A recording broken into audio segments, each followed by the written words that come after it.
but we're not showing yet. Well, we'll give it a second. Let me know, Carrie.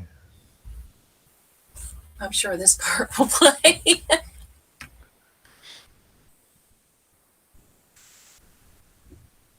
Oh, Lord. All right, we're live now, guys. Yes, we are.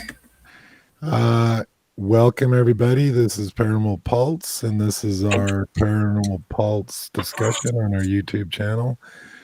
Live, and I have a couple guests here, and one is Carrie from Utah. How you doing, Carrie? And then we have Beat up. yeah, and Dave. How are you doing? Dave's from Scotland. How's it going over there? Yeah, doing good. Good. I should probably quantify all these weeks. I'm actually not Scottish, but I'm from. Yeah. Oh, just that all the time. Hey, Bob. Hey, Bob. Good to have you. He always does that, Dave. He goes, our Scottish friend. Yeah, but I live in Scotland. Yeah. So it's a beautiful place to live.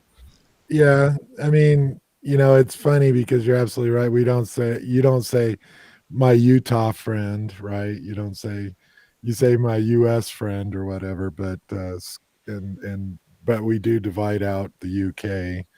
I call you worse than that. But well, what I should do for all the UK friends out there, I'll just say Dave from the UK. How's that? So, anything good? I'm anything. Well, I would just hear Scottish people to be watching, thinking, "Hang on a minute, he's not Scottish." When we lived there, we learned very fast that you don't call a British person a Welsh. You don't call the Welsh British. You don't call the Scottish British. I mean, it was they're their own, and don't call one the other. Or we kind of do that here in these states. Like if anybody calls me a Texan, I get really pissed off. So yeah, we go Southern. Anyway, it's just everybody's proud. Everybody's proud of their nation, their heritage. Yes. Anyway, welcome everybody. This is our paranormal discussion. We're hoping to have a special guest from Dave's team. And I just want to mention to everybody that in the future, we're going to try to have more guests on and more members from Dave's team in the UK and more members from our team in the US and stuff. And real quick, me and Carrie are a little rough today. We had an investigation last night, and Carrie, I don't believe has been to bed yet, and I'm on about 4 hours of sleep. And Carrie, I don't know how you do it. I honestly don't either. I mean, it's a sleep headache and bloodshot eyes, but I don't know. You come home and everything's going through your head of what took place that night, and I start like, need to do this and stuff. Hey, Lisa, how you doing? Lisa, love you, girl. You want to see Chris wearing a Dave t-shirt or doing his Dave imitation? We'll get Chris. He's been on Facebook. Our Facebook, broadcast. And that's a good point too for those out there. We also do a Tuesday Facebook live broadcast. And these are different.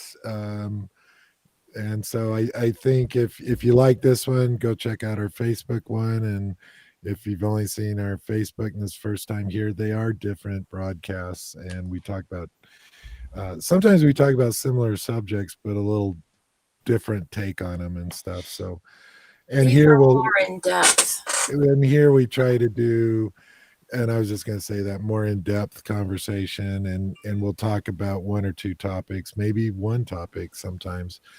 In Facebook, it's kind of more of a general discussion and stuff. And to the people in the chat or listening, we invite you all to ask us questions in the chat. Don't be shy. There is no dumb question. There's only good questions. And also, we're here to try to answer. If we can't answer it, we'll be honest and let you know. And I do want to touch on last night's investigation, Carrie, because I think it goes to the whole scheme of investigating and why historical research is so valuable. And I do want to mention something that me and Jane, another investigator, experienced that I can't explain. So, Dave, real quick, we spent about an hour UFO hunting because we experienced a few things that were really bizarre because it was a new moon, a sliver of a moon. So it was really more dark than normal, and the sky was lit up. And me and Jane experienced something. I'm dumbfounded. I've never seen anything like it. I can't explain it. And I'm just going to go ahead and explain what we saw real quick.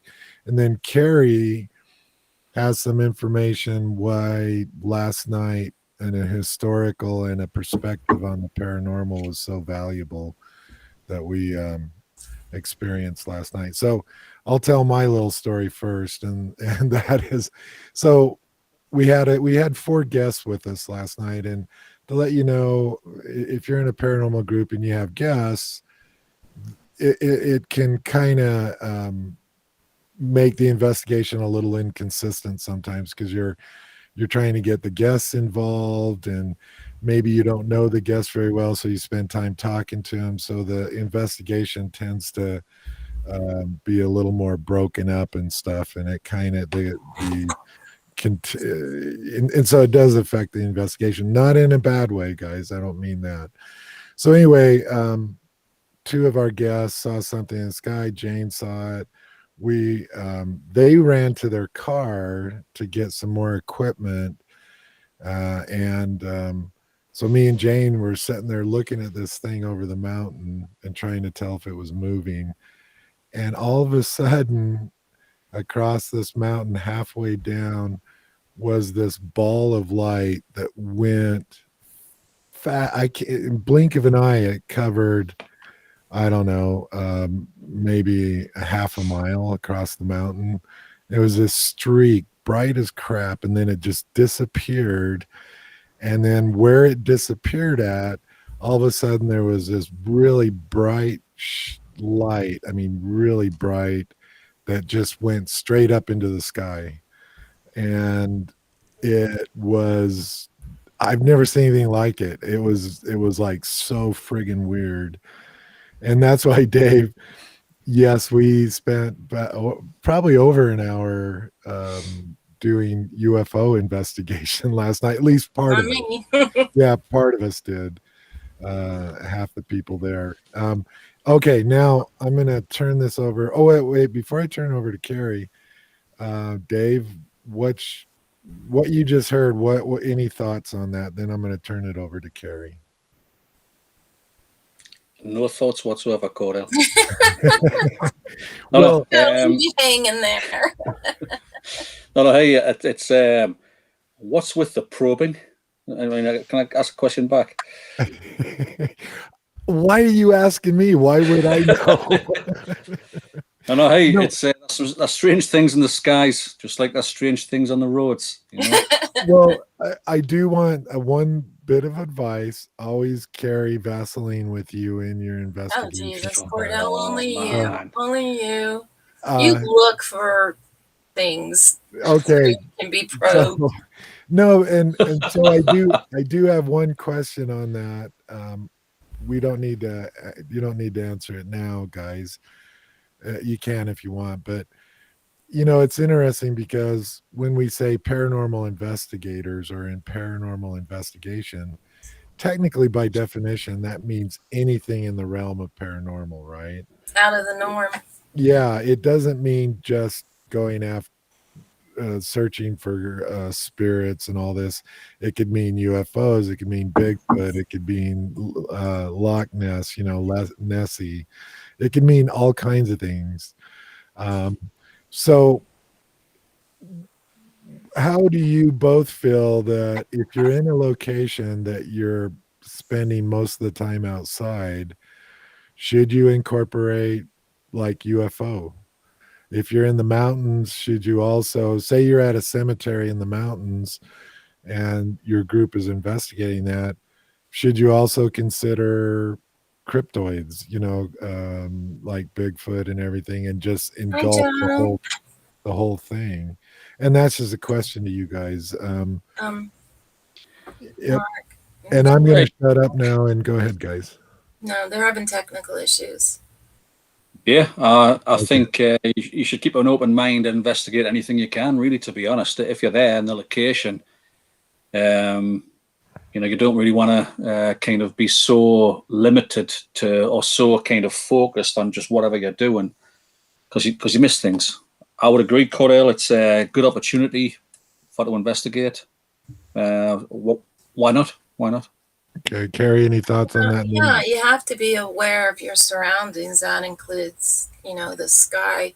If we take note of what moon phases and things are, we're looking, do these lights somehow tie into possible evidence that we're getting? Does it heighten? Does it stop? I mean, it's all kind of tied together. So, yeah, you got to always watch. We've seen some weird stuff. So, yeah. I don't okay. claim to be an expert at UFOs, but Carrie, go ahead and talk about however you want to approach it.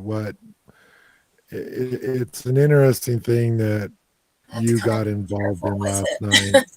Well, it's an um, interesting thing you got involved in. So go ahead. um, it's a location that we do, and because of confidentiality and legal issues, I can't really describe. Dave, you'll know it's the mine. It's a mine in Utah, and we've been going there 3, 4 years now, and there's always been this underlying feeling of, I don't know, just something's not quite right that we can't understand. And last night in one of the buildings, I don't know why it happened last night, Janie, it's full of records and papers and that. Janie happened to find a stack of about 100 x-rays, all chest x-rays, shoulder x-rays, some pelvic x-rays, all lumbar, spine, neck. They all have their names. They're dated with the city. They're all assigned a number, which was really cold. A certain doctor who would hand it over to another doctor who went through one insurance, and all of them would have their name, their age, and then they'd be listed 30 years underground, 20 years underground, Hmm. 1 year underground, no exposure, um, developed scoliosis through spending 30 years underground. And that just opened a whole new level for us because now we have two doctors, insurance companies, um, and names. But the hard part is these x rays are just sitting out there in this building with no door.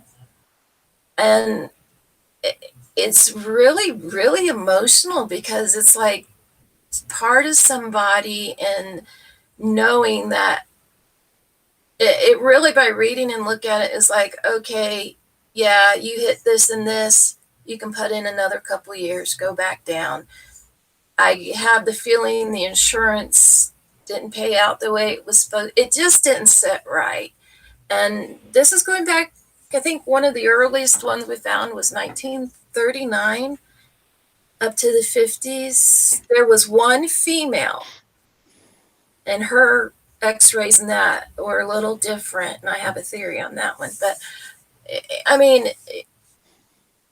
it was emotional because it's like it really put into perspective what these men went through, the pain, and just to be pushed back out to make enough money to survive, and then all of a sudden everything just shuts down, and it's almost like there's a piece of them left there. So it really bothers me. I want to get a hold of the owner and tell him about them, and maybe he'll take them, put them somewhere, or I don't know. It was I mean, you're flipping through age 32, 10 years underground. I think the youngest one we saw was 19 and he had like 2 years underground. And then there would be a no exposure. So I was going to ask you, what would that be like? Gases, radium? I don't know. What would that be? Toxic? I'm assuming it's like kind of dust on the lungs or something. I spent a very short time like hard rock mining under Salt Lake City. But the people had been doing it for years. Obviously, the equipment's moved on. Safety is paramount, but it wasn't back then. I mean, it was a really hard life. They didn't have the supports in terms of the kind of shotcrete and all the things that we used to use, the big bolts and things you put in to hold the ceiling up. Then you shotcrete it, and then you move in. You keep advancing slowly. I'm assuming it must have maybe been dust on the lungs or something like that, because they probably There wouldn't was have. a lot Yeah. of in the X-rays and that you could see a lot of certain ones had a lot of congestion and stuff in the lungs. Some But were it really written, hard. Yeah, it would have been a really hard life for them. and I think that's the thing. You always think of this lifestyle as hard. I grew up in Ohio, so it was the coal mines and things. But Mm. to see this just knock this whole investigation up another level. Besides the fact that it gave us a lot of good information to dig into. It wasn't an active night per se, but I think that was a great night just to have I that suppose, information. yeah, it kind of brings a human side to it, doesn't it? Absolutely. Yeah. It was hard. It was really hard to see it. It really was. I think all of Mm. us were affected by it. And I wanted to mention, because from my perspective, because I think it impacted us, uh, some of it the same, some of it a little differently. Well, it made me realize, as we do paranormal investigation, especially at this location, that we were asking maybe all the wrong questions. We were um, doing our investigation maybe not quite like we should have been. And it's interesting. And the thing that hit me too is that when people talk about these mines and stuff, especially in the 1800s, early 1900s, they always talk about the collapse that happened and the four miners that are the bodies were never recovered and they're still down there, and that's what everybody pursues in the paranormal, be it right or wrong. They go, oh, we caught this voice. It's probably from one of the miners that died in the collapse. But what hit me, guys, personally, was a lot of these miners died because of their exposure underground. They eventually died and I and I kept thinking, how many of these guys, 42 years old or whatever, basically had internally the body of an 80-year-old and couldn't do their job anymore and died this horrible death with the mining company giving them $50 in compensation and stuff like that, and it just brought a real emotional aspect. And from a paranormal viewpoint, if when we go back there again, I for one, I'm going to be asking different questions and Yeah. pursuing a whole different line of that. And I know, Carrie, go ahead. Yeah. Um, for me, it was same, but a little different because I have pursued those questions, especially over in that area. Um, and for me, it hit a whole new level because I am in the medical field or was. So seeing their X-rays, you could just see before knowing what it really was and what you know it's more than just the words. There was a deeper understanding for what you're seeing and that. And I have directed those questions towards injuries and one place particular talking about insurance not paying out to families after that, but there was never really any response to it. So in the same way, it's at that point, it's like, do we need to direct it another way? So part of us is directing it this way, others are directing it another way. But last night there was enough there to connect both sides, and it really, I was like flipping through everyone looking. I mean, some of these men's spine were like this. I mean, scoliosis, but shoulders broken, dislocated, bursitis. It was just hard knowing what they went through. I mean, I've got a pain condition, and I could not imagine these guys going through this. Dave, you had a question or a comment? Yeah, I mean, how many times when we go and invest, you see it on TV, how much of the kind of human tragedy that people think about when they go on investigations? It's we went to an investigation up in Huntsville, and we pretty much recorded the last kind of moments of a poor girl. It took her a long time to die. 3 days. And she was kind of crying for help, and it was on the audio recorders. We didn't hear it, and you kind of, you rarely, you do rarely consider that aspect when you're on investigations. This is tragedy, this is sad, this is, and a lot of people kind of do it for the thrill, but I think exploit it. Yeah, but once in a while, I think you've just got to take that step back and consider what that human side, or what that tragedy was, because when you record it, it's not good. Yeah, that little girl was burnt 90% of her body. Yeah, I know. So if you can imagine, and you're going back then, it would have been, how many people dove into opium or other drugs that probably weren't given, and that just became a life and a life cycle. And families, insurance, there was something up with the insurance and the two doctors. It was from last night. Yeah, it was odd, and that's something I'm definitely going to be looking into. Again, you have to approach it carefully because of the owner, who's not responsible. He doesn't know it's there. Are there family members there? I mean, there's still going to be brothers, sisters, wives. Some of the x-rays were from the 50s.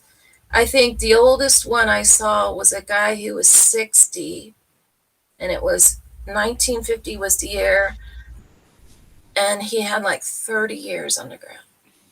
I can't even imagine. Another was a 24-year-old whose records were transferred over after he had already died.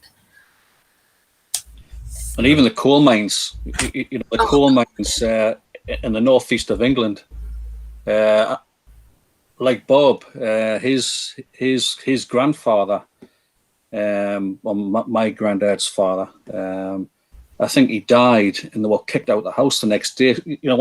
When you were a miner, you got a house, but if anything happened to the miner itself, the family would just be kicked out the next day. And there was lots of tents, they were living in tents and trying to get over the grief of losing somebody, as well as being homeless. It's just, you just can't think about it. Yeah, and I just want to add, I think that we need to always keep that perspective, and it doesn't matter the location. If there was something that happened, be it a fire, be it even a murder, whatever, or suicide, I think you always got to have this respect of what you're actually asking, what you're doing, and what you capture. And going to about what Carrie said about last night, it it just really hit me that there's so much more to it, and I think the key, guys, is that you got to remember these are people, and these are human beings that we're dealing with in whatever form, whatever you believe, but that always needs to be said and respected, I think. And like you said, Dave and Carrie, it's not about the thrill at the end of the night. It's about what you've encountered and why and who they are and what story lies behind whatever you experienced. And I think that's one of the keys. And anyway, I just any want final thoughts? Go ahead, to, Carrie. yeah. First of all, I don't think anybody in our team has not put that into play. It's just part of who we are. I mean, I haven't seen anybody on the team that's been, I don't want to say disrespectful towards it. I think we're all very tied into that. We're respectful about it, things how we ask it, and that we're respectful of it. So that's something I'm really proud of the team for, keeping that human side and the dignity and all that. It gets hard. I really struggle with it at times. But, and you also have to look, everything has to start somewhere. There's always someone who built this blood, sweat, and tears to get to where we are and what their journey through life.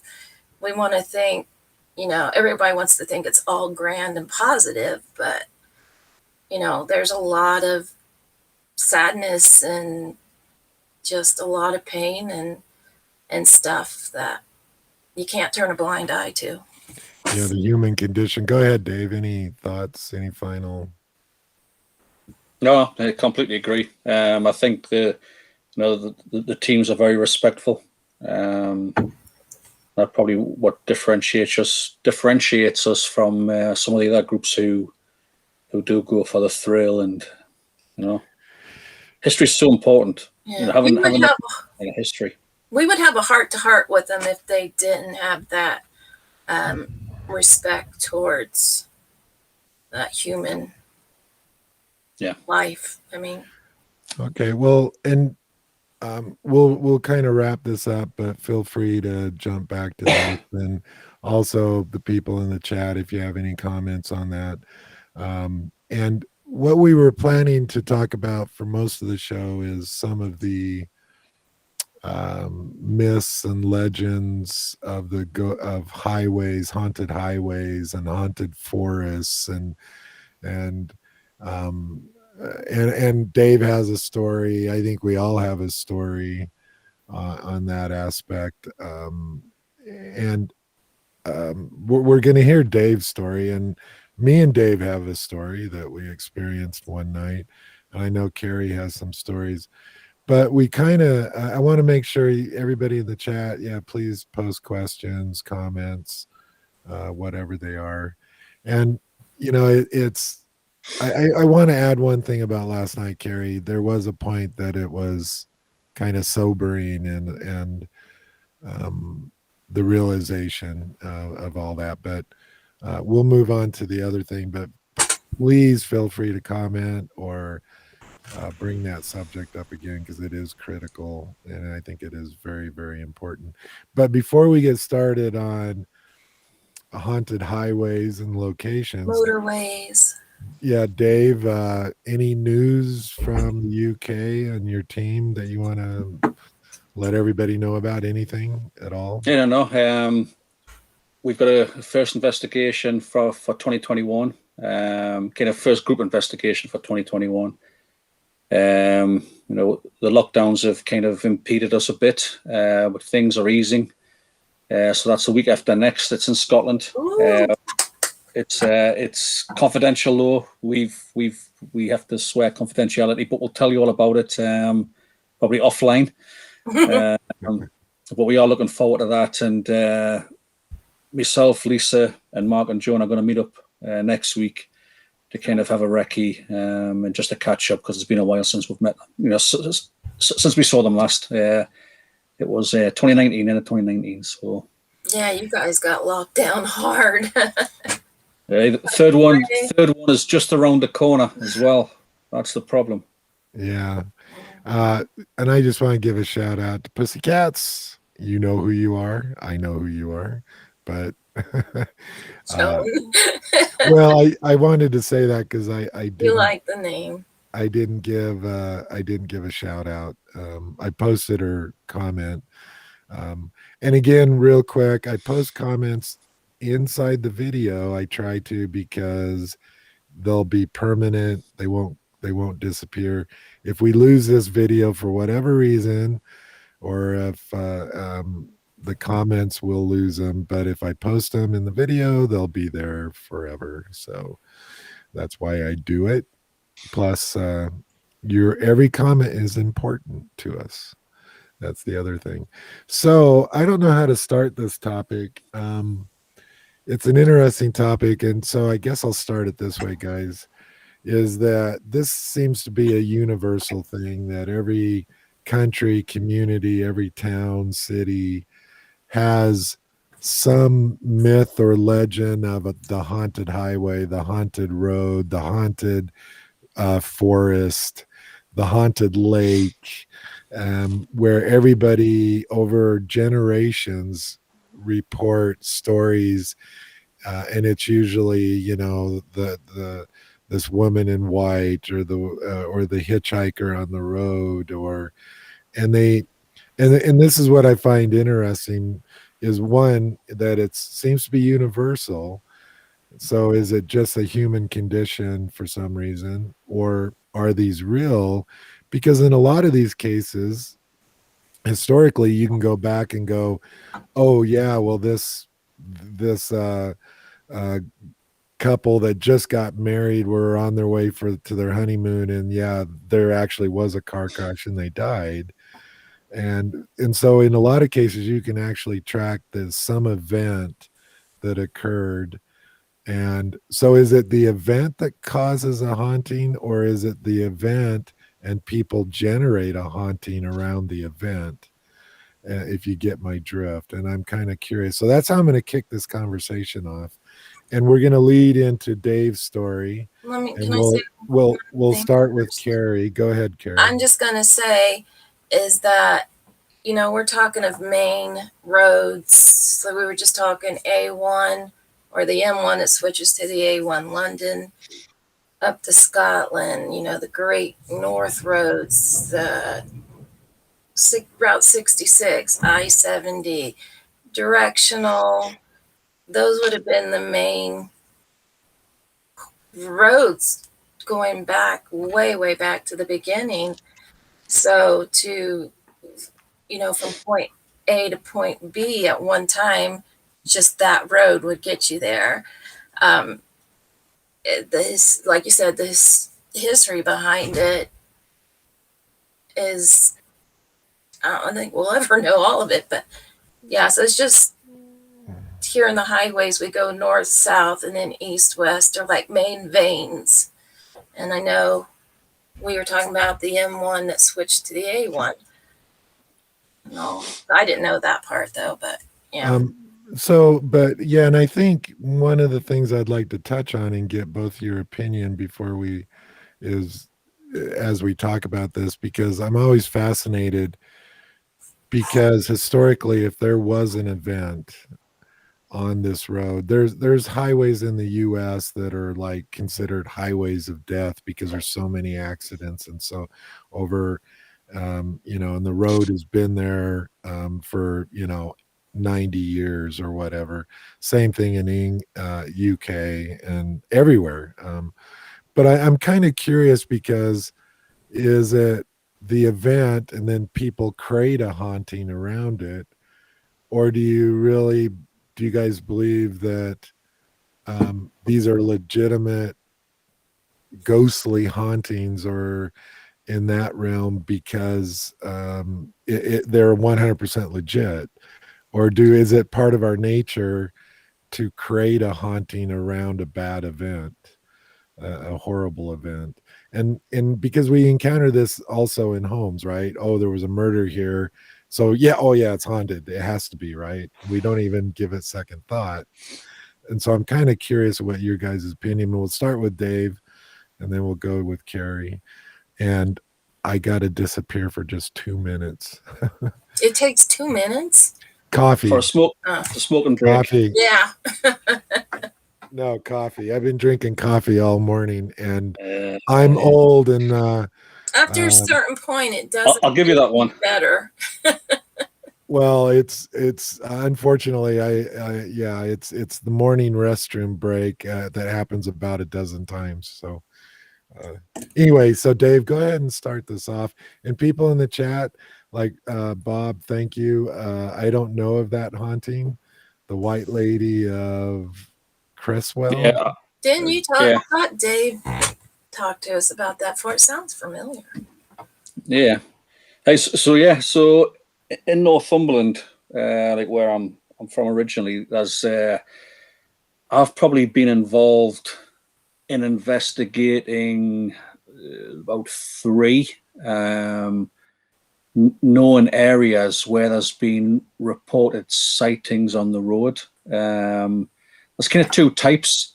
There's ironically, there's either a woman standing by the side of the road or crossing the road, or there's someone who either tries to hitch a ride and jump on the back of a motorbike. It was actually Bob who was telling us once about a place called Stakeford Bank. There's a bridge and a lot of it's got to do with like bypasses and road changes. That's when it tends to kick off a lot of sightings for whatever reason, right? And I was chatting, and Bob mentioned that this area there had been some tales or reports of a woman trying to jump on the back of a bike, like a motorcycle as the most motorcycles were passing by. So I went, so I spent a few just driving up and down like a crazy, most nights. But I was chatting to a lady from work, and she told us about what she had seen. And she had it was about 7:30 in the morning, and she was crossing that Stakeford Bridge, and she saw a woman in a yellow dress, and it was torrential rain. She said it was absolutely torrential rain, and a woman in kind of like summer clothes, yellow dress, crossed the road in front of her and walked straight into some bushes, kind of heavy undergrowth. And she tried to look to see where she'd gone. She thought it was a bit odd how a woman in yellow, like a yellow flowery dress, yeah, that time in the morning, torrential rain, and she just disappeared in front of her. So I didn't have any joy kind of trying to find her, whether it was particular time, some event initiated it, I don't know. But Cresswell, there is the legend of the White Lady of Cresswell. Cresswell's a little town next to the coast in Northumberland. And a friend of mine, him and another friend were driving a car one night and past Cresswell, and something appeared on the road in front of them. And I mean, this is more of a cryptid. It's not so much, yeah, I get that. Not so much of a ghost. But he said it was like it looked like, it's hard to explain. It was like standing on 2 legs.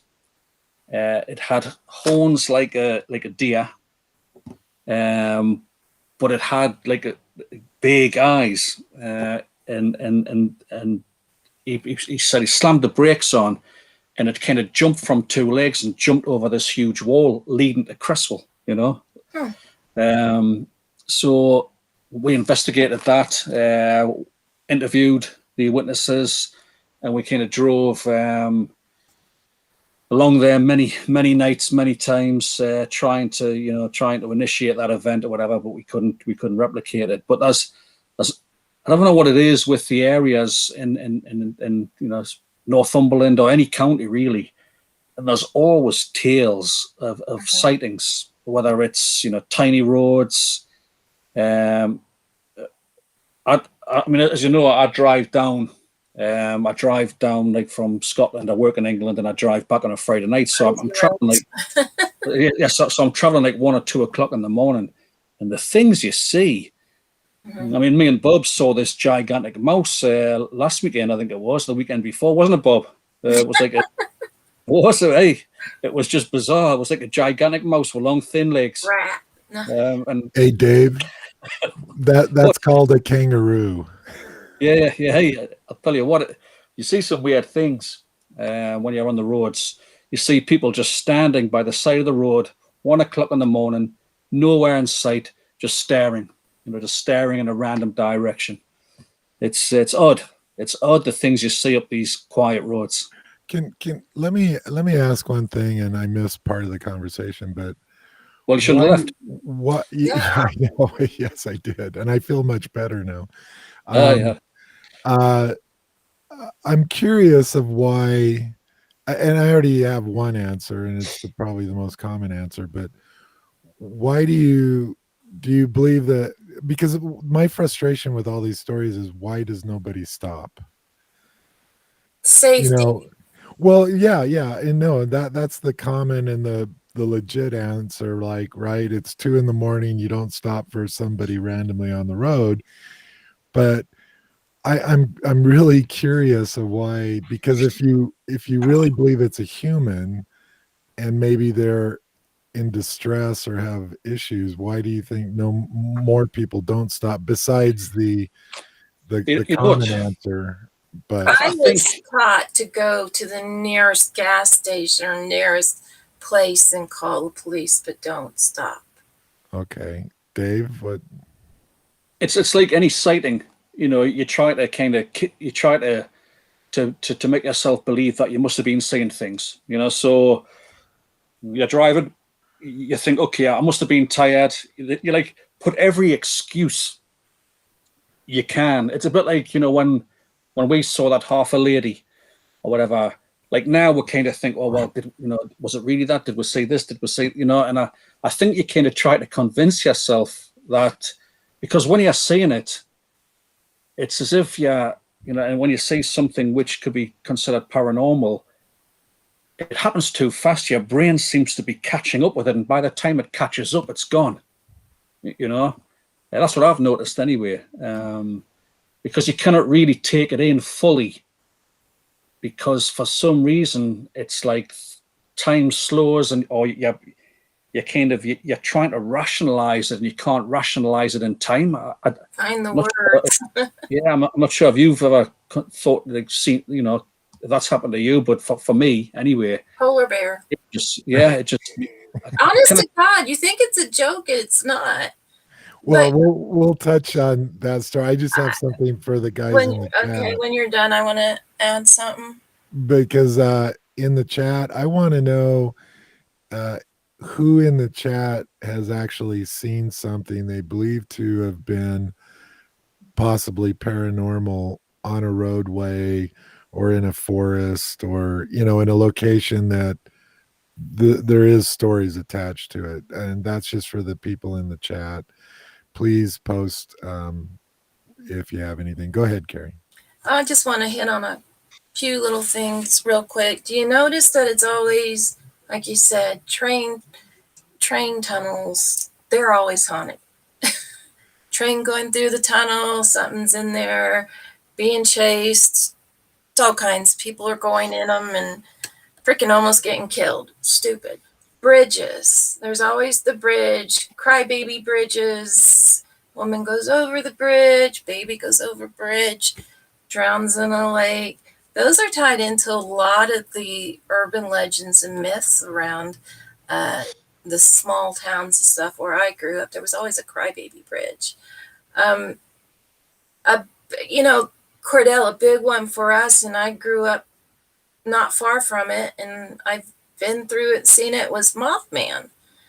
And that was the highway bridge that collapsed. And there's a whole story behind that. And to this day, people still see this Mothman. And if he appears, then tragedy is going to happen. And that's a whole interesting story in itself, going into West Virginia. And my dad can remember the bridge collapsing. It's like you said, people, I think sometimes when people hear of something tragic happening, I don't know if they're trying to explain it or going by it. It brings an example. Unfortunately, I don't want to go too much into detail, but when my mom was driving me to school and a car hit us.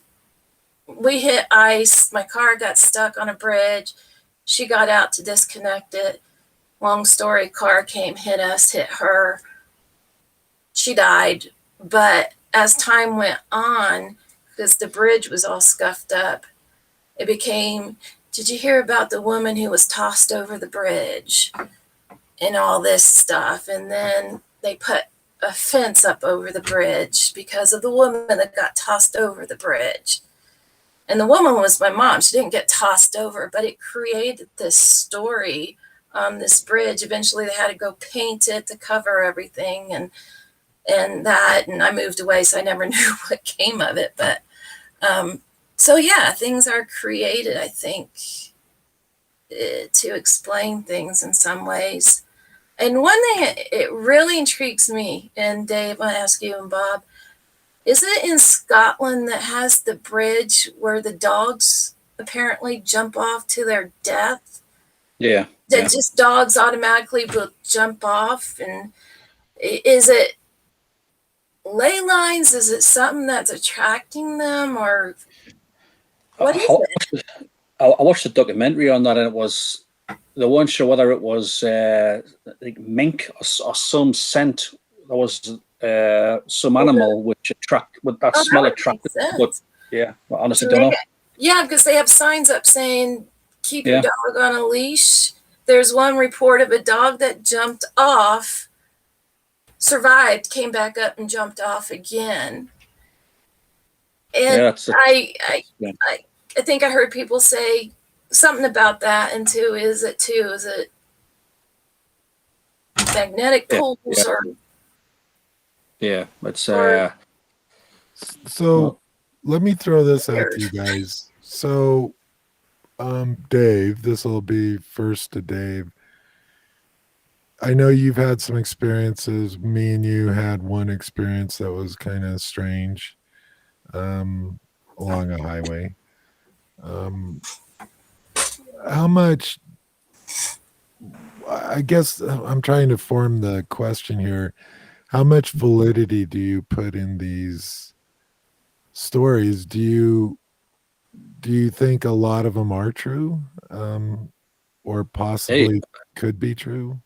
I think people believe in what they're seeing, and whether what you see. I mean, that one there, which Lisa has mentioned, and I mentioned it a couple of sessions ago, or podcasts, or whatever you call these.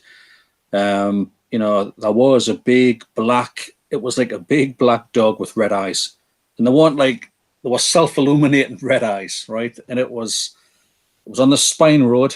I'm forgetting what the A number is, Bob. The A 192 or something. Anyway, I can't remember what it is. Bob will post it if anybody wants to investigate. It was up near a place called Seaton Delaval. There was a lay-by on the side of the road. I had loads of litter in the back. Kind of cars acquire litter over time. And I remember I had a black bin bag, and I was going to put a bin bag in the rubbish bin, and this huge thing was in the trees. This real bulky black thing with red eyes, and and Lisa panicked. Obviously, I didn't, because I'm a trained investigator. But Lisa was just saying, drive, and I was going, hang on a minute, let's, and I'm sure we doubled back, Lisa, and it was gone. But I thought, what, if I had gotten out the car and dumped this in, I might have been one of these missing persons, because it was bizarre. I've never seen anything like that. Dave, you realize that if you would have got out of the car and it would have taken you, the legend would have been the legend of Scottish Dave. I mean, Yeah, Lisa, get on the gas, girl. Well, so let me ask you something, Dave. I know that people will own wild animals, bears, lions, all this stuff, and then they're released in places they shouldn't be. It's not their natural habitat. And then they mate with something else. Do you think there's a possibility that this type of stuff is happening, like bears mutating with something else and rabies taking over? I mean, you hear all the time of finding animals in places that they don't belong. It's not I their think natural habitat. I mean, in the UK, Carrie, there's, with whether it was the Zoo Act or whatever, a lot of people kind of released their wild animals, panthers, pumas, leopards and things like that. And that's seen, that's seen all over, really. There's the legend of the black cat. And in fact, where I'm currently living, the kind of builders who were building it, they had complained about a big black cat, which had been kind of pestering them. It was like a panther that's reported. Yeah, and there have been sheep kills in Scotland and things. So I mean, it's I think it's absolutely real that there could be large cats in the wild. Well, the reason I brought that up too is just this last week, an animal that was thought to be extinct in Argentina, I think, right, made an appearance after 40 years, and it was a giant otter, massive. So it with the things that we see in that, I mean, it's very possible that could be it. I'm not saying that. I'm saying that there's probably some logic behind what people are seeing. I think it's when it's accompanied by that feeling, the hairs in the back of your neck go up, and especially something that can illuminate its own eyes. That's bizarre. Yes, you can shine a torch and you might get that like kind of reflection of light, like you do, when you see deer by the side of the road. But anything with like big saucer eyes, which are red, and we were kind of parked sideways to it. You gotta call Zach Bagans. He knows. He sees these big red eyes all the time. Well, I do want to add, because we'll get back into the haunted highways and stuff like that, but it is interesting. And I have a question for both of you, yes or no answer, or I don't know. So 3 possible answers, and then we'll get back on. Oh, wait a minute, Bob. I think Bobby did a did a Google search there. Anyway, do you think these cryptozoology is the study of animals and stuff that people believe don't exist in general, or et cetera, the study of those type of animals, cryptozoology. Do you think any of these are paranormal? Because I think we can do a whole show on this, guys. It's like Bigfoot. Is Bigfoot paranormal, or is it really a crypto creature that actually exists physically that we just can't seem to find? So I think that's going to be probably a whole nother show. Like the giant hog. Well, yeah, and I just want to get a yes or no, or I don't know. Do you think some of these sightings, like the one you and Lisa experienced, Dave, and what Carrie's experienced, do you believe these to be paranormal or a physical real creature? Dave, go first. Yes, no, or I don't know. In that instance, I think it was paranormal. Okay. Carrie, what's your quick answer on that? My polar bear, Could be. I don't know. I Okay. don't know, honestly. Fair fair enough. Cuz yeah, I don't want to go down that track too much because Yeah. I think we should do a whole show on that because I think it is fascinating. And I believe, it's interesting cuz some of these things that people report, it could be paranormal. It could be just a miss sighting. So yeah, we'll do a whole show on that, I Well, think. But that's like the hauntings of the people who were killed by a crypto or an well, unknown animal too. well, So, yeah, and there's so much. It's like the skunk ape of Florida. Could it just be an escaped chimpanzee or something? Somebody let loose, or some type of orangutan? Yes. Anyway, we'll go down that path maybe on a different broadcast because I think that deserves a whole show, guys. And Dogman, the rake, yeah, absolutely. well, like I said, yeah, the rake, um, chupacabra, I can't say that. All these weird chupacabra, things. yeah, and obviously Sasquatch, Bigfoot, The because there high is some grass people. man, Well, it's funny. It's like Yeti. Bigfoot, guys, and I just want to mention this because I think this is the dilemma. Some people believe that it could be paranormal and that it really doesn't exist physically. Some people believe that it's tied to aliens and that it's it's some form of actual an alien that is visiting the planet or associated with aliens. Some believe it's a crypto, that it actually is a real physical creature that has lived among us forever. So that's a whole nother show, and we'll go down that because I think that's a fascinating show.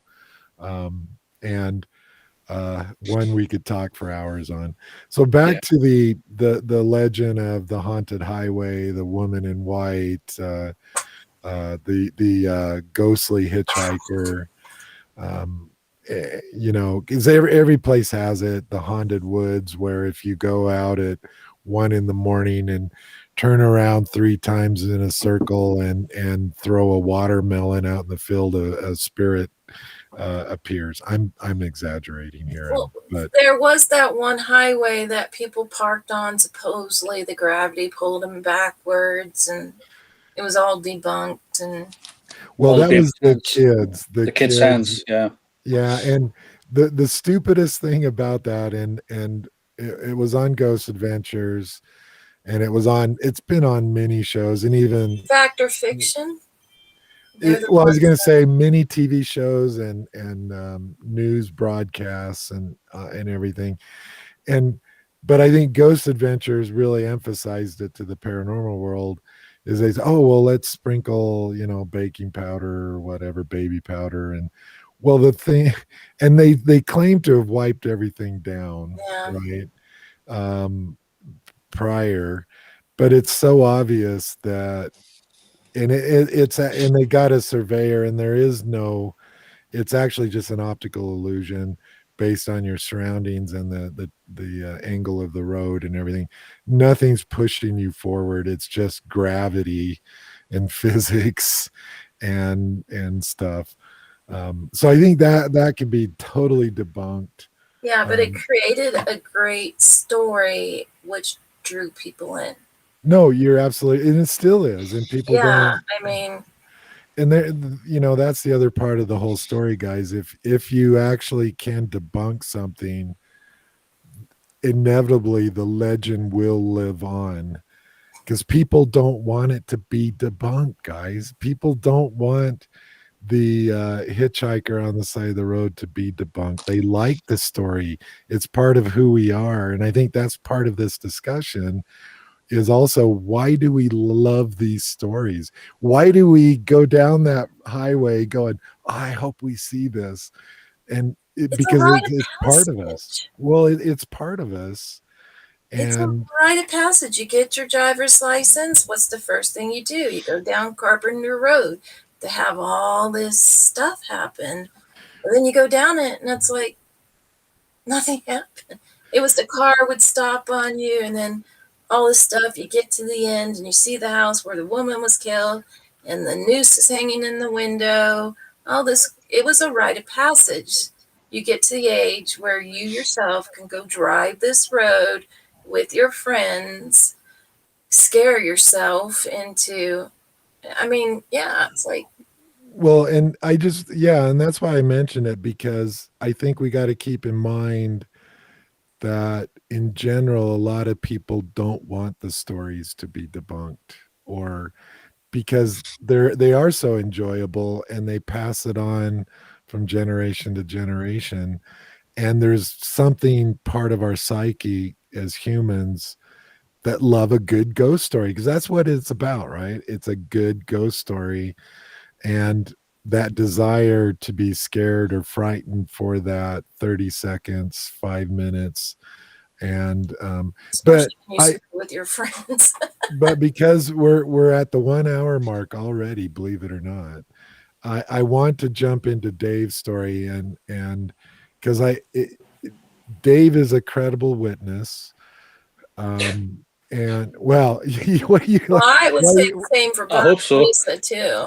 and so I'd like you to tell us your story about driving at what was it, 1 in the morning or something, and It was like 109. Yeah. you encountered something really bizarre. So Did go you? ahead, Dave. Yeah. It's all yours. What were you on? I was on the A1. Okay. So just as a statistic, and like most statisticians pull figures out their arse. 13% apparently, according to Wikipedia, 13% of the UK believe they've seen something on the roads. That's 13%. Anyway, yeah. So driving one night, driving from across the A9 and then down the A1 towards England. I was actually in Northumberland, so I'd left Scotland. I was in Northumberland. And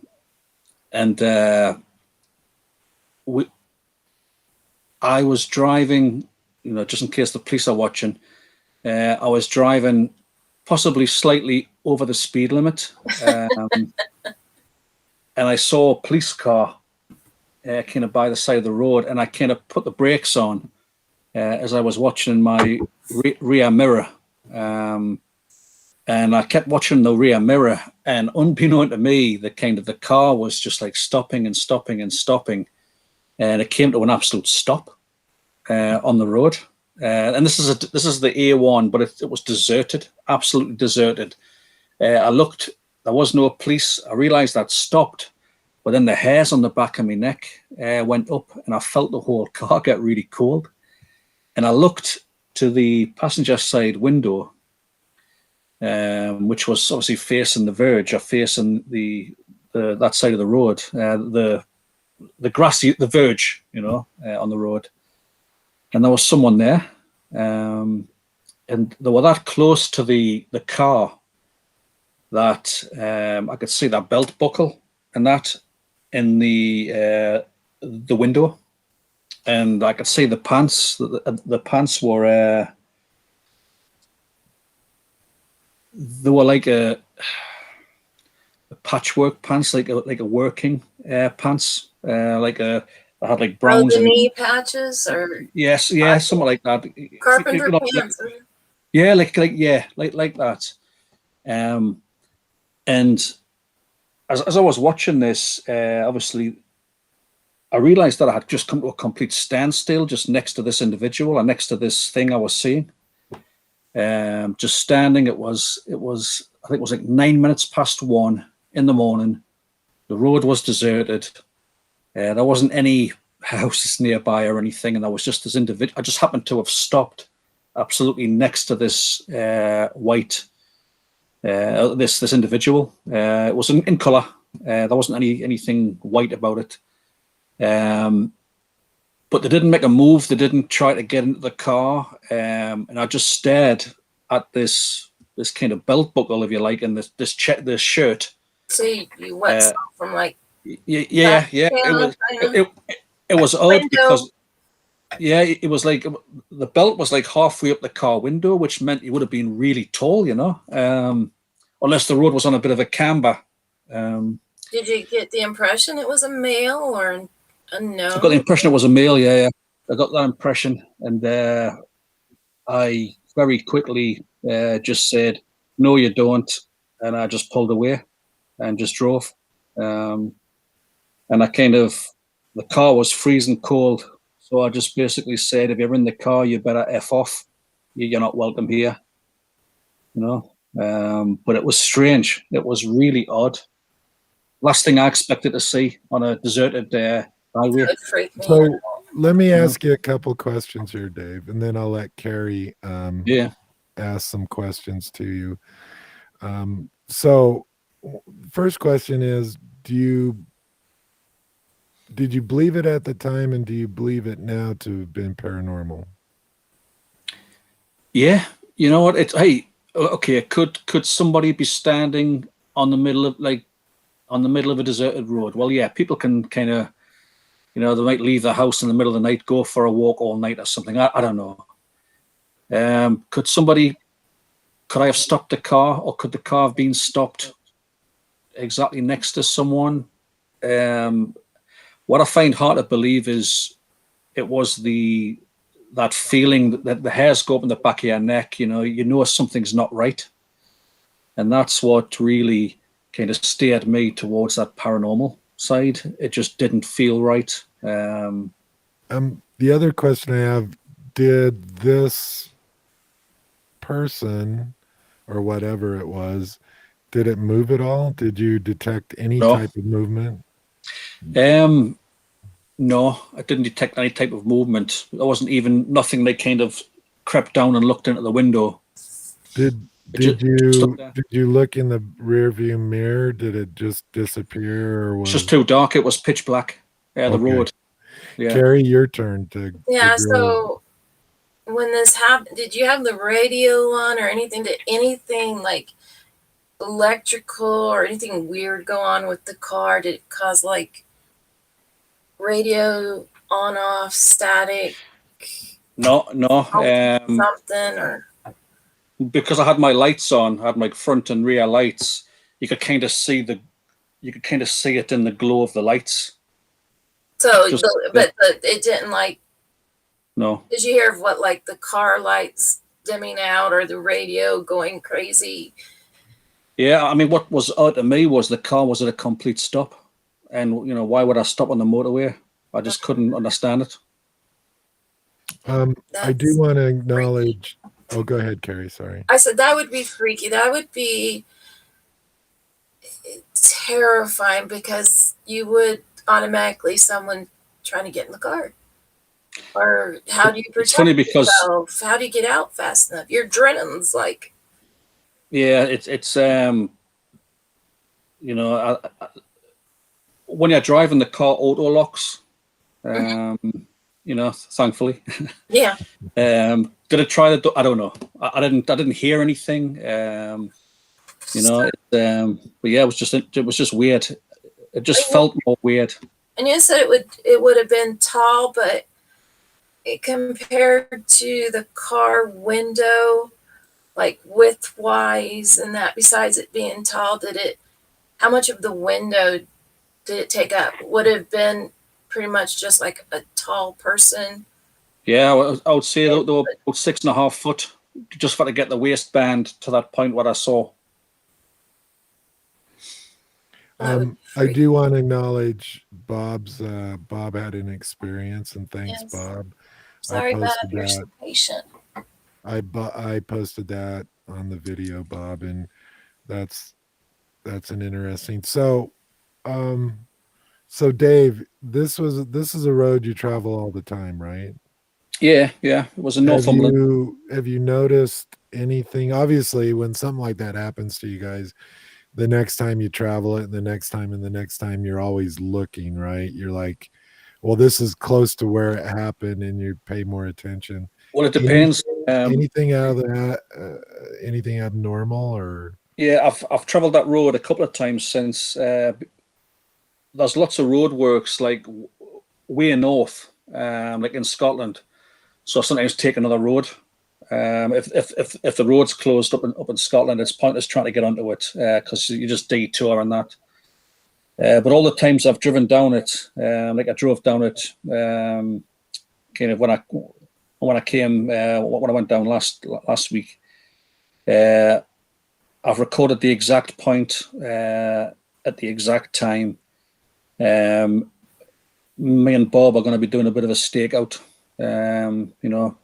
because I think it's just interesting. It's really, I know the exact point in the road now where it was. I've been past a number of times, seen nothing. Has anybody else ever reported something like that? I don't know.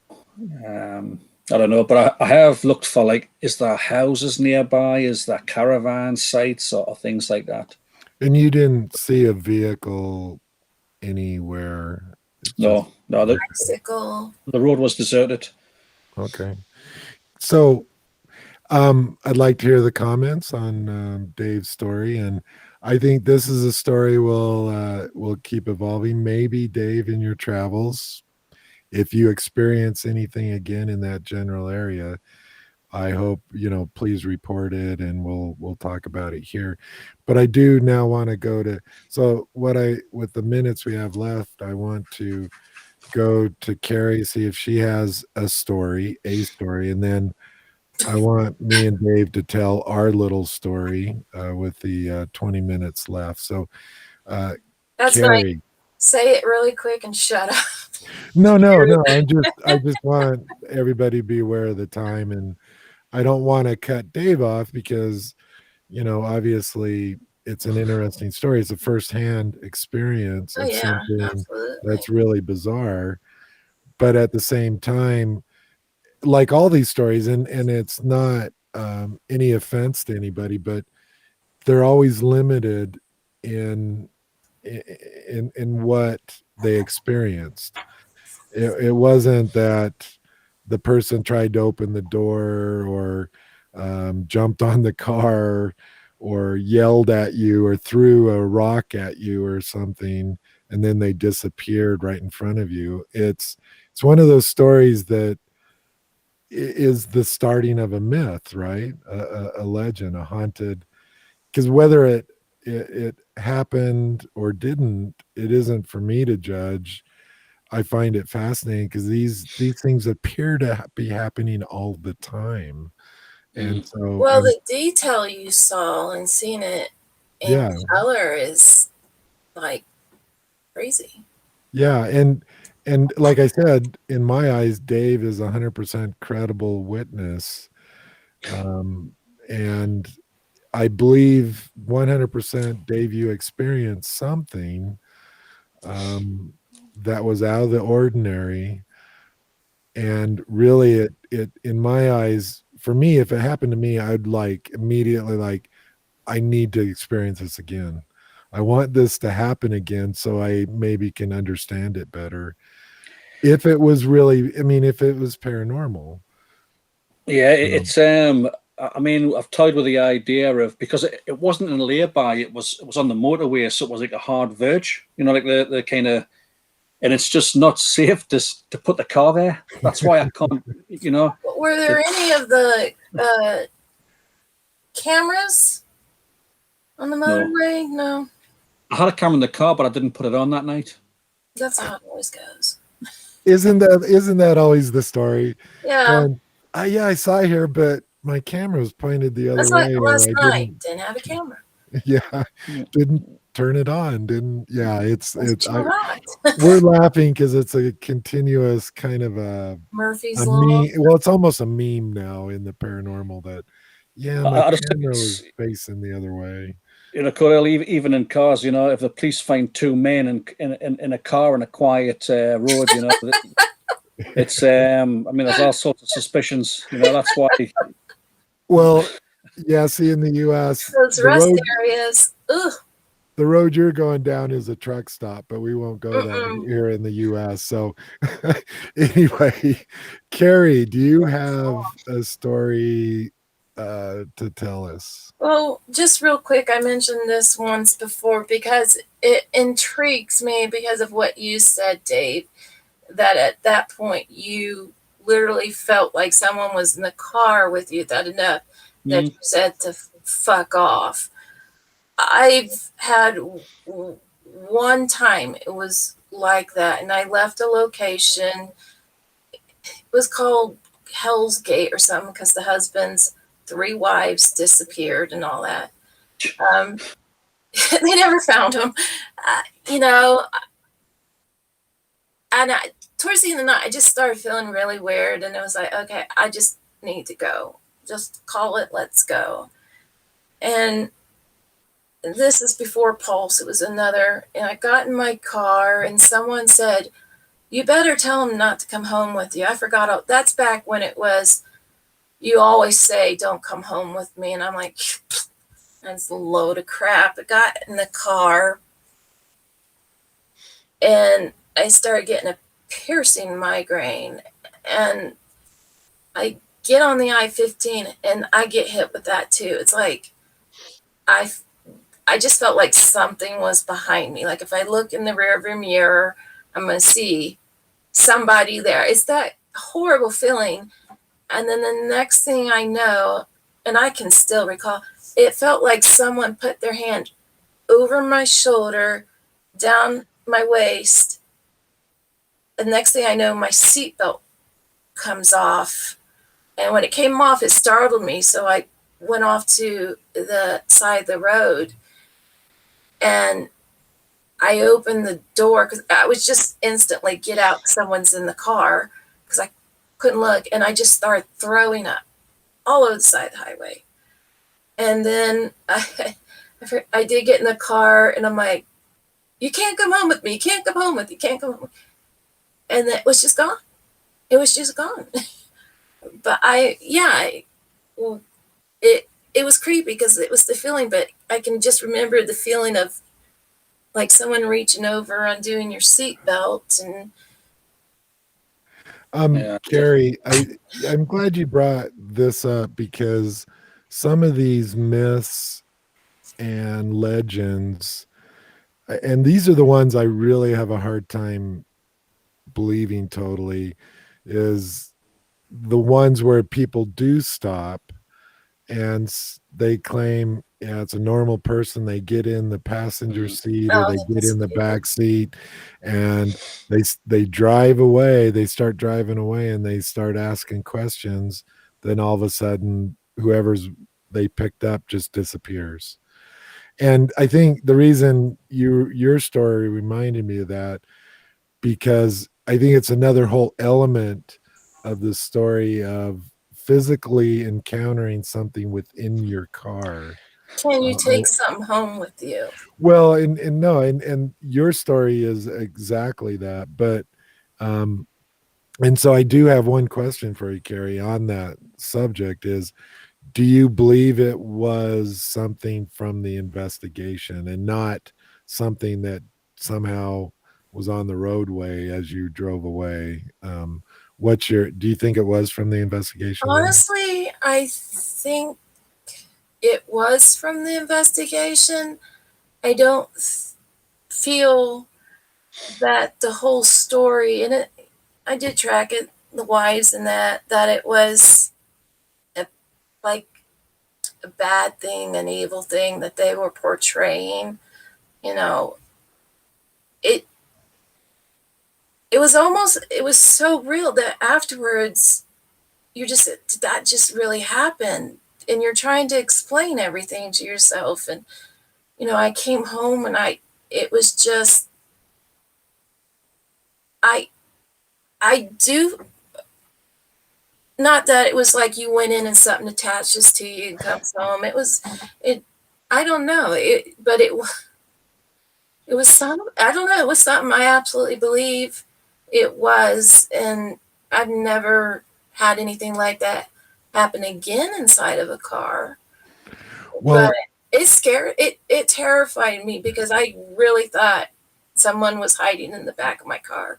well, and but it isn't, I think, an element of the story because there is a lot of claims that, hey, there was a hitchhiker, a young woman, and the guy pulls over. They actually physically get in their car. and then they disappear. And I think that's an interesting part of the whole story. Yeah, I mean, And just if anything, it felt like maybe I just welcomed it while well, there. It was just staying along a little longer than one expected. I don't know. yeah, and there's the oh, go ahead, Dave. Did you have something? No, sorry. I was going to say, Bob. Bob was telling me that when we left an investigation, and I mean, Bob, just for the chat, was there something kicking the back of your chair from the back of the car? He was telling us this kind of last time he was up, and I mean, I hadn't heard it before. That we left the location, and he thought someone was kicking the back of the chair or something. Bob, do you want to mention that in the text? And I think Mark. I mean, obviously, if Mark gets on next week, he'll tell about that that kind of thing that occurred to him when he was up some mountain range. I'm not sure if it was Ben Nevis or it was Glencoe somewhere. Mark, he mentioned. I mean, he had quite an interesting kind of experience up there as well, which you can tell about next week. It's terrifying when you're doing 70, 75 down the road, and this is happening enough that you swerve your. It's terrifying in so many ways besides just the whole pair. But for me, it was once the seatbelt came out and I jumped out of the car and I started throwing up. It was like, and I said, "You, what kind of screaming? You can't come home with me." At that point, it was like just kind of in a panic, and it just everything was gone. My migraine was gone. Everything. It was really weird. Yeah, and there's so many elements to these stories. I do want to get in real quick the me and Dave story coming back from Wyoming one night, and it's not as good as your guys' stories and isn't as spooky as your guys' stories, but I do want to bring it up because it brings up another element of the whole haunted freeway, highway, roads, woods, things like that, lakes. So we were driving back, me and Dave, and I don't know, Dave, it was probably 2 a.m. I can't remember. I would guess it was somewhere around that time. So, and I swear I kept seeing these black things on the side of the road. and that's how it started. And I think, Dave, you actually saw a few things, and it seemed to be these black, just really darker than dark shapes. And I can't even tell you if they had a real shape to them or what the shape was. And at one point, something darted, and I'm doing like 75. The speed limit it varies between 75 and 80 down this.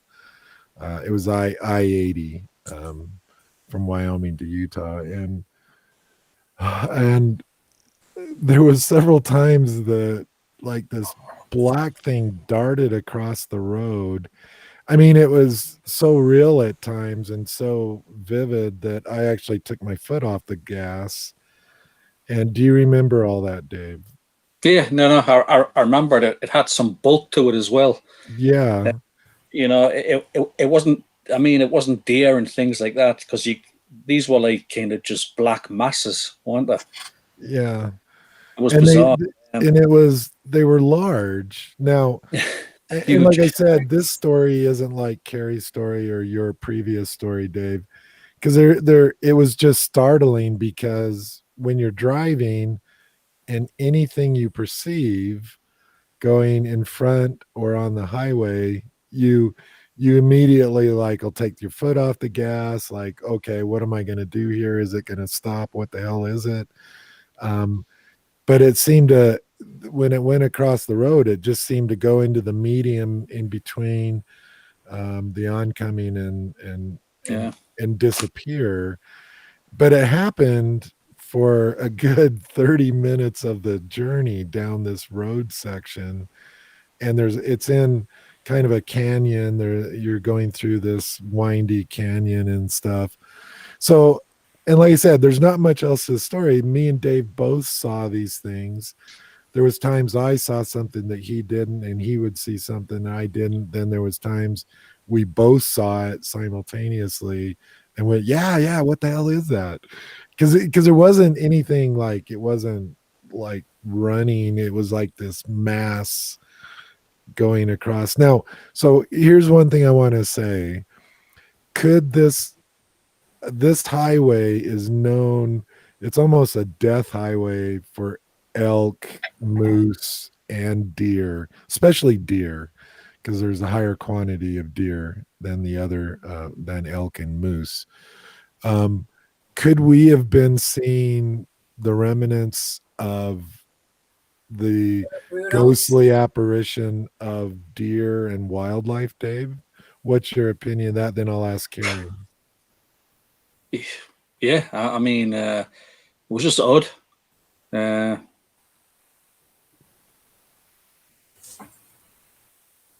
Yeah, I'm that, reading Bob's. yeah, I don't know what Bob. That was a bit of a Derek Cora moment there he had at the end. Ruth? The famous medium, Derek, Core, and Sam. Derek Cora.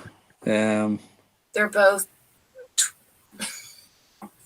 gone. Yeah, Thank Bob has you, a Bob. Bob. Yeah, it did feel like someone was kicking, and I mean, I didn't realize until he told us recently. You know, he must have been keeping that one in. I have a Well, real police quick, report. so Dave, do you think it is possible that we were seeing the ghostly parts of dead, of what animals that went? Corel, all I know is it was like shadows, and even the lights wouldn't light them up. You know, so I just don't know what it was. It was just shadows, kind of either by the side of the, like, next to her, or flitting across the road in front of us. But the lights couldn't light them up. I mean, normally with deer and things, you see the form and you see the color, and that. You see their eyes. It was just shadow. Well, Just but shadow. do you think it could have been the spirit of dead animals that have died over decades of this? Because that road's been there for probably since the crap It might have even been a time 1800s. slip, Coriel. We could have glimpsed the past. You know, we Could could have it have? glimpsed Could it the have wild been? buffalo. Could have been everything at the location you had, everything that you guys put in to this that create. I know it sounds crazy, almost like a bubble around you of like a snow globe. This stuff's going to happen until that's gone. It's just gone.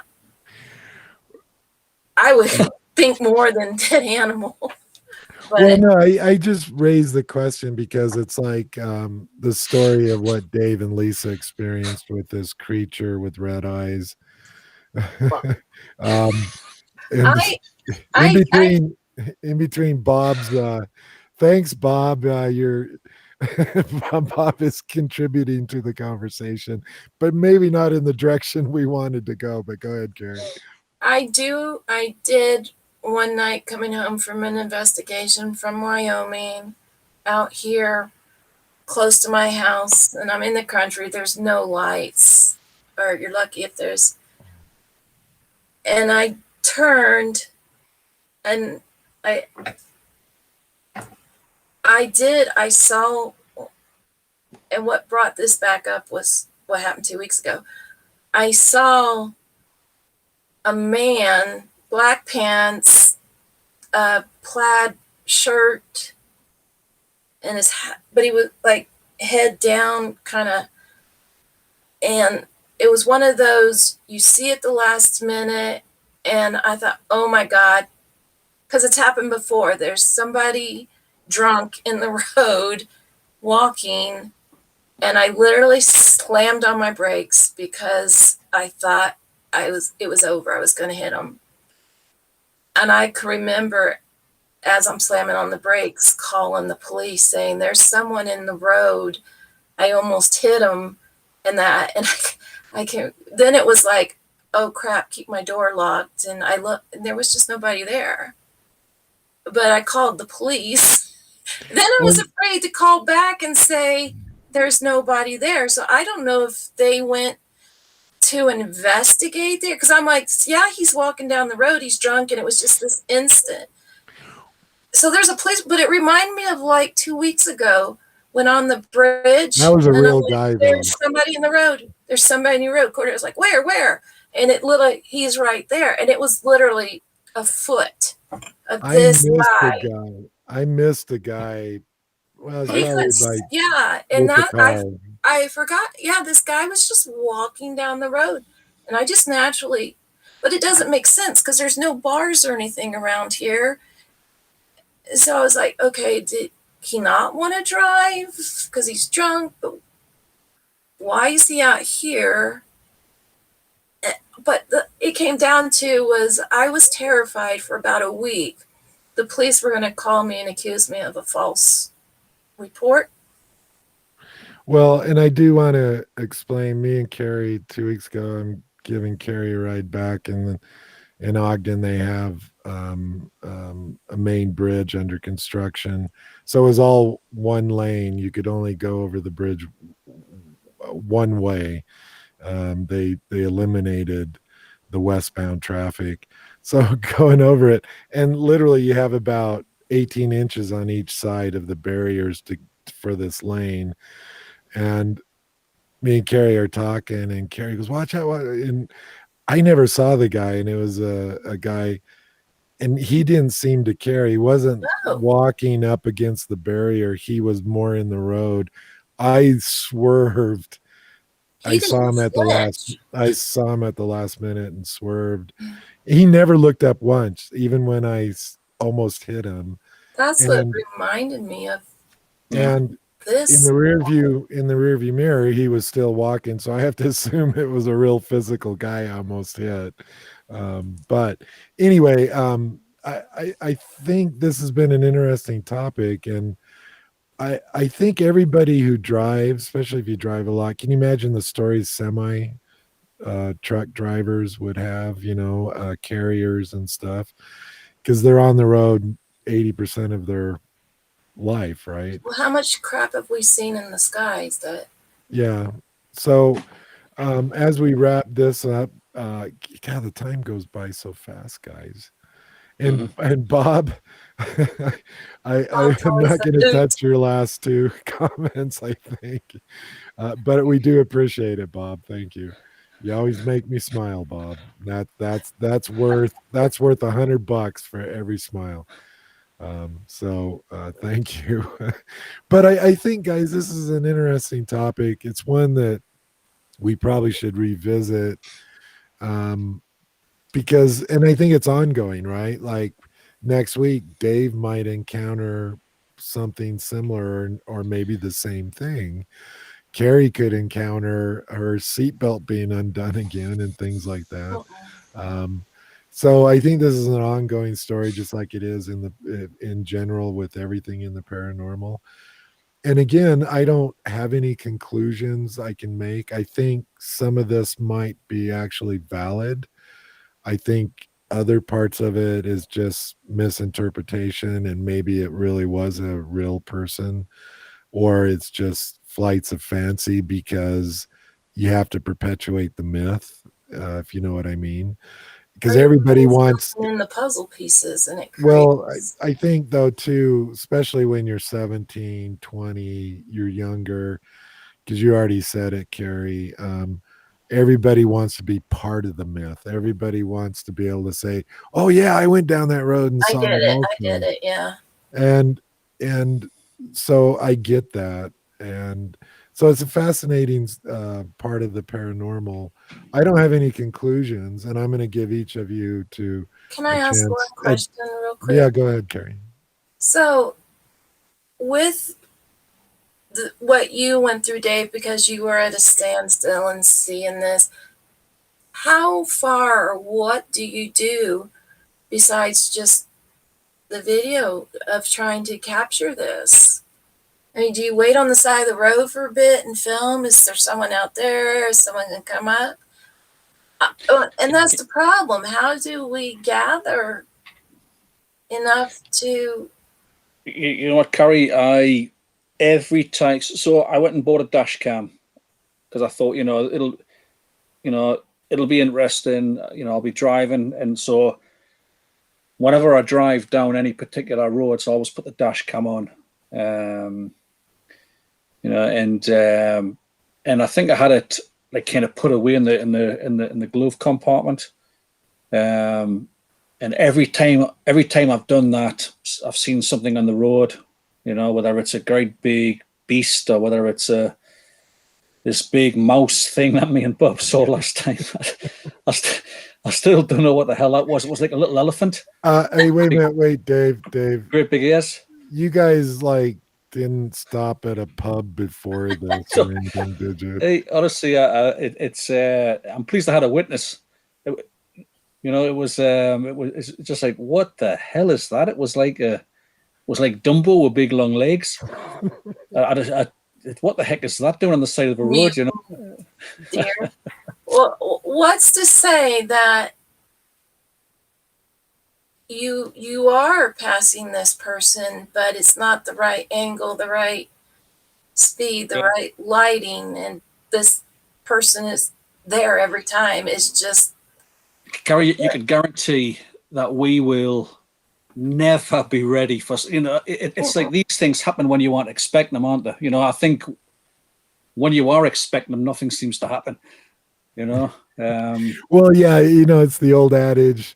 You know, there's an old saying about water boiling, right? The more you watch it, yeah, watched water never boils or something like that. And I'm laughing because the perception is definitely there, Dave and Carrie, that if you target an area with equipment, nothing will happen. And it'll happen 10 feet to the Just off camera. side. Yeah, just off camera. Then you target that area, now it's over here. well, And sorry, I got a lag. Didn't mean to. oh no, I was just gonna say it's inevitable. And you can't. It's almost impossible to saturate an area. It's like the dash cams, Dave. I bought a dash cam also, and it has two cameras, and one is so you can have rear and front view, simultaneously. But you know it's going to happen on the side, and it will be out of view. It's just inevitable. It will. Go ahead, Gary. Oh crap. Oh, sorry. No, you know, Dave's my story of seeing someone in the road, calling the police, I'm sure it's happened to others. It's not like this fake magnificent. The seatbelt, freaky, sure it's happened. But what really, really intrigues me is the fact, Dave, that you were at a complete stop and you saw this in detail in the window. There has to be some type of purpose behind that. Yeah, I mean, I don't know why the car stopped. I just don't know. Well, you know, and that's an area, guys, we didn't really touch on, because let's assume that these legends and everything is true. Why doesn't everybody see him, and why only did John, Mary, and Joe saw him that night, but 100 other people went by and never saw anything? Is it directed towards the individual? That's one area we didn't talk about. And Carrie, you just said it, because why did Dave experience that? Was he just somehow know? Okay, well, was he just down this road again? Well, yeah, was it a simple fact that he was just in the right time at the right place, right time, or was it directed towards him for some reason personally? That's where the whole concept is the paranormal directed on a personal level to the individual, or is it just happening around us and you just happen to be at the right place and right time? Yeah, Corel, I think if you look at, I mean, how many experiences we've had, how many sightings we've had, it's just probably more than most, you know. Well, here's another aspect in this, Dave. If someone's not into the paranormal and things, most people would probably thought, oh shit, it's somebody, take off. Not a second thought. Someone's trying to get in the car. Like me calling the police because I thought I was going to hit a guy walking drunk. Honestly, But Carrie, you knew you had a whole different level with it yeah, of like this isn't like normal. I, I just think, do things happen? Like once you see something, is your perception changed and you see more? You know how to look for patterns and things like that. Because honestly, we could sit here and we could kind of discuss all the things we've seen, and it just seems to be quite more than the average person. And anybody watching would think, he's bullshitting. Yeah. Nobody can see all them things, and it's like, well, yeah, I have, and I can't explain it, but I don't wear any jewelry. That's,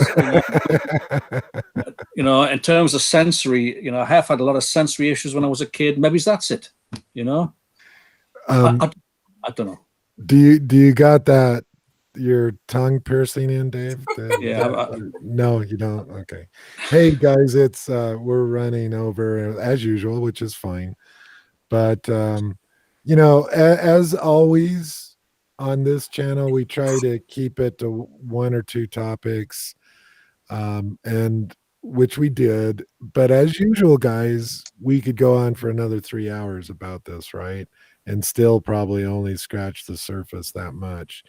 So at some other future time, we'll do this. I think we'll do this again and maybe get a little more details of other experiences. But the other thing I think we discovered today, I think we need to have a broadcast on cryptozoology. Bob out in the chat wants to have a discussion of UFOs. I'm fine with that. I love UFOs. The cryptozoology, I think that's a vast topic because I'm curious, and I said it already, Dave, but like what you and Lisa experienced, was that something ghostly, spiritually, or did you actually experience a real physical thing? And that's the question, right? I Are mean, there other reports from the area? yeah. And like we said at the beginning of the show, guys, paranormal investigating just isn't a ghostly haunting of a house. It engulfs everything from UFOs to the cryptozoology stuff, everything of the unknown. And so I don't look at this broadcast as we're only going to do ghostly hauntings of X, Y, and Z. This I think we need to cover all these topics. So on that note, I do want to thank everybody in the chat, everybody that supports this channel. Really appreciate it. It's the people in the chat and like this type of broadcast that makes my day and makes it fun.